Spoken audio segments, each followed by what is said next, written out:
마무리 말씀을 하시겠습니다.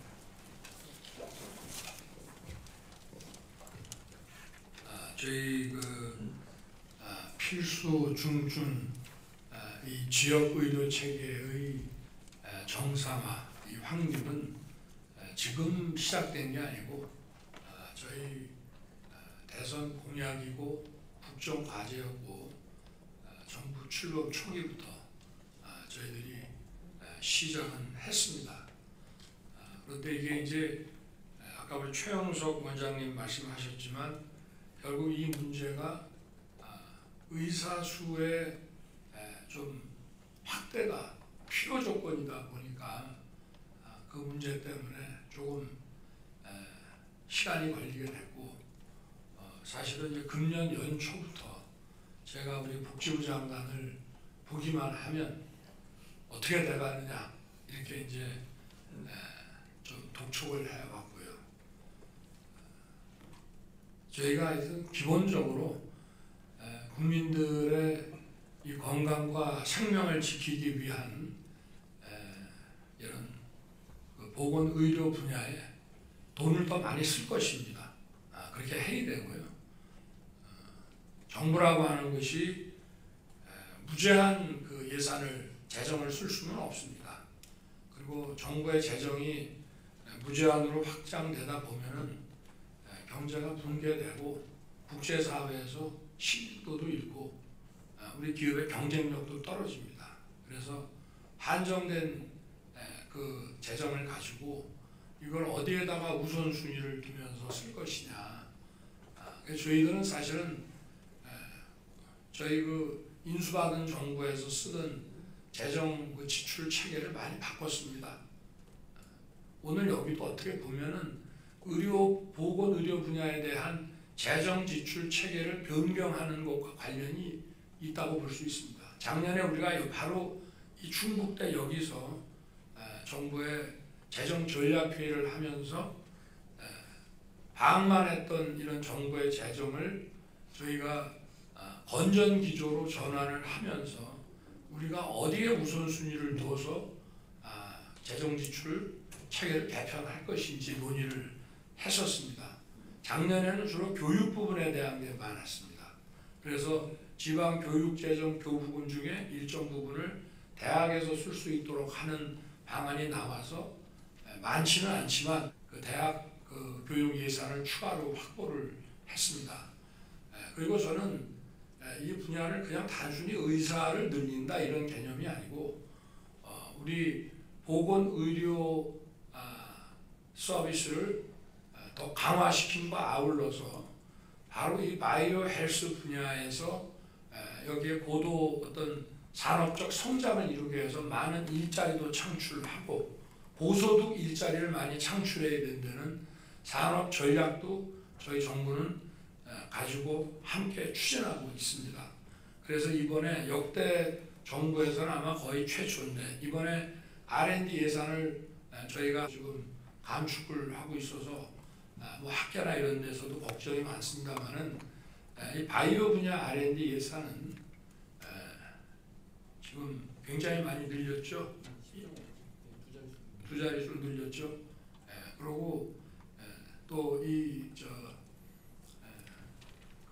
국립대 병원을 소관을 이렇게 국립대 소관을 교육부에서 복지부로 이관을 시키고 또 복지부와 교육부에서 함께 하던 그 유보통합 문제는 아예 교육부로 이관을 시켰습니다.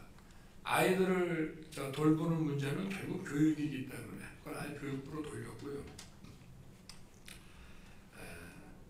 아까 우리 원내 대표께서 이런 걸 추진하다 보면 혹시 선거에 좀 어떤 그 손해를 보지 않겠느냐는 걱정을 또 하시기도 합니다. 우리 당에서도 그런 걱정이 많습니다. 그러나 우리가 선거를 위한 정치가 아니라 국민을 위한 정치를 해나가야 되고 과거에는 소통은 많이 했습니다. 저보고 소통이 좀 부족하다고 하는 지적하시는 분들이 많아서 저도 많이 이제 좀 반성하고 더 소통을 하려고 합니다만은 소통만 해갖고 되는 게 아니라 추진하면서 소통을 해야 됩니다. 소통을 하면서 계속 주파단을 두들기면 앞으로 나갈 수가 없습니다. 그래서 속도감 있게 나아가면서 관련 분야에 있는 분들과 소통을 해야 가장 국민에게 유리한 방안이 나오는 겁니다. 그리고 저는 이거를 단순히 일단 의사가 부족하다, 더 있어야 된다는 그거는 우리 의료개혁을 위해서 필요 조건인데 왜 소아과의 이 필수진료 부분에 의사가 부족하냐? 저는 가장 큰 원인이 바로 이대 목동병원 사태 같은 것이 작용을 했다고 보고 있습니다. 그래서 이런 의사가 환자를 치료하는 것과 관련해서 송사에 늘 휘말리고 법원, 검찰청, 경찰서를 왔다 갔다 하게 되면은 돈 아무리 많이 준대도 저는 그건 정부가 어떤 책임보험 시스템 같은 것들을 잘 만들어서 기본적으로 일단은 이 형사 리스크를 완화를 시켜줘야 됩니다. 예를 들면 교통사고 같은 경우에 보험 들면 일단 형사처분 안 하지 않습니까? 그러나 이제 중대한 몇 가지의 정해놓은 과오가 있을 때는 그 형사 문제가 되는데요. 그런 경우는 아주 드물겠지만 가급적이면 이것이 법적 리스크가 민사로 와야 되고 보험에 들면서 그거는 보험회사와 피해자 대리인 사이에 어떤 송사로 넘어가야지 그거를 병원과 의사가 거기에 인볼브가 돼가지고는 환자 치료에 전념할 수 없다. 예를 들어서 뇌수술 전문가인데 그 양반이 정말 사법 처리될 만한 비리를 저질렀어요. 그런데 지금 뇌수술에서 살려야 될 생명이 지금 줄 서고 있습니다. 그러면 그 의사를 어떻게 해야 됩니까? 사람부터 살리고 봐야 되는 거 아니냐 이 말이죠. 그래서 저희가 하여튼 그런 법적 어떤 리스크에 자꾸 인볼되는 그런 걸 좀 완화해 줘야 되는 거 하나. 그 다음에